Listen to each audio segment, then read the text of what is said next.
দর্শক, বিএনপি নেতা রুহুল কবির রিজভীর একটি বক্তব্য আনন্দবাজার পত্রিকাও পিক করেছে। সেই বক্তব্যের শিরোনাম হচ্ছে, ক্ষমতায় থাকতে গোয়েন্দার সাহায্য নিয়ে রাজনৈতিক দল গড়ছে, বিএনপির নিশানায় ইউনূস সরকার। অর্থাৎ ইউনূস সরকারকে টার্গেট করে বিএনপি এই কথা বলছে যে ক্ষমতায় থাকতে গোয়েন্দার সাহায্য নিয়ে রাজনৈতিক দল গড়া হচ্ছে। এই অভিযোগটি করেছেন এবং বাংলাদেশের সবগুলো পত্রিকায় গতকালকে ফলাও করে প্রচার হয়েছে। সেই খবরটি এখন আনন্দবাজার পত্রিকাও লুফে নিয়েছে এবং এর আগেও আপনাদেরকে বলেছি, আনন্দবাজার পত্রিকাগুলো কিন্তু প্রায় প্রতিদিনই বলতে গেলে বাংলাদেশের কোনো না কোনো খবর পিক করছে।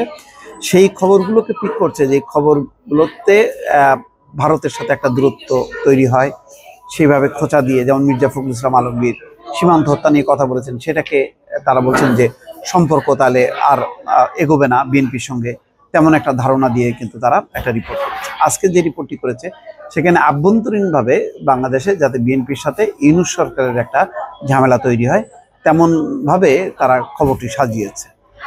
এখানে বলা হচ্ছে, গোয়েন্দা সংস্থার মদতে বাংলাদেশে একটি নতুন রাজনৈতিক দল গঠনের চেষ্টা চলছে বলে অভিযোগ তুলল প্রাক্তন প্রধানমন্ত্রী খালেদা জিয়ার দল বিএনপি। এবং এটা পরিষ্কার আছে, সংলাপ, জাতীয় সংলাপ শুরু হওয়ার আগেই এরকম একটি রিজভির বক্তব্যের একটা কারণ আছে।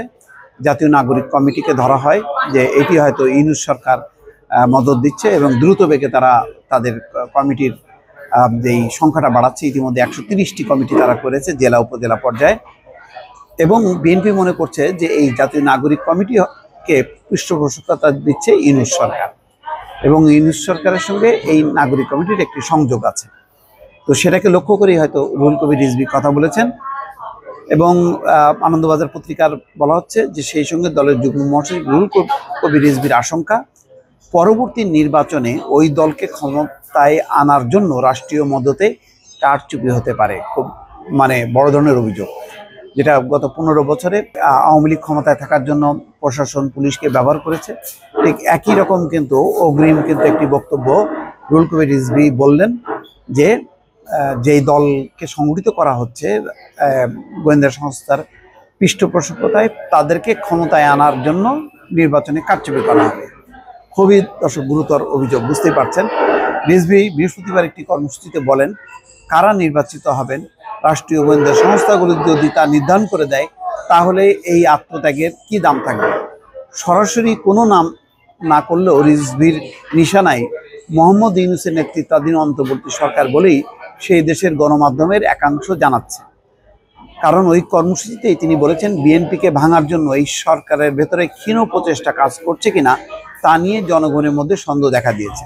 এটাও একটা তাহলে গুরুত্বপূর্ণ পয়েন্ট, যে তার মানে বিএনপির মধ্য থেকে কেউ নতুন যেই রাজনৈতিক দল, সেই রাজনৈতিক দলে যোগ দিতে পারে, এমন খবর হয়তো বিএনপির জানা আছে। সেই কারণেই কিন্তু রুহুল কবির রিজভী বলছেন যে দলকে ভাঙার চেষ্টা চলছে। গত 5ই আগস্ট জনবিক্ষোভের জেরে প্রধানমন্ত্রীর পদে ইস্তফা দিয়েছেন আওয়ামী লীগ সভানেত্রী শেখ হাসিনা। 8ই আগস্ট অন্তর্বর্তী সরকারের প্রধান হয়েছিলেন ইউনূস। প্রাথমিক প্রতিক্রিয়ায় ইউনূসকে সমর্থন জানালেও তারপর থেকে ধাপে ধাপে বিএনপির নেতৃত্বের সঙ্গে অন্তর্বর্তী সরকারের দূরত্ব বাড়ছে।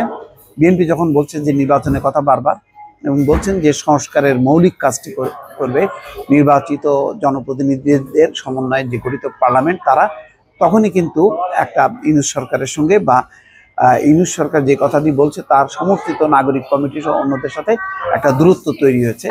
এরকম একটি পাল্টাপাল্টির মধ্যেই কিন্তু এই বক্তব্যটি সামনে আসলো রুহুল কবির রিজভী, যে বিএনপিকে ভাঙার চেষ্টা চলছে, গোয়েন্দা সংস্থা একটি রাজনৈতিক দল গঠন করে তাদেরকে নির্বাচনে আনার চেষ্টা করা হচ্ছে, এবং সেই নির্বাচনে কারচুপিরও চেষ্টা হতে পারে, এমন শঙ্কা কিন্তু প্রকাশ করলেন, যেটি আনন্দবাজার পত্রিকা আজকে আরো পরিষ্কার করে সামনে নিয়ে আসলো। দর্শক, ভালো থাকবেন। আল্লাহ হাফেজ।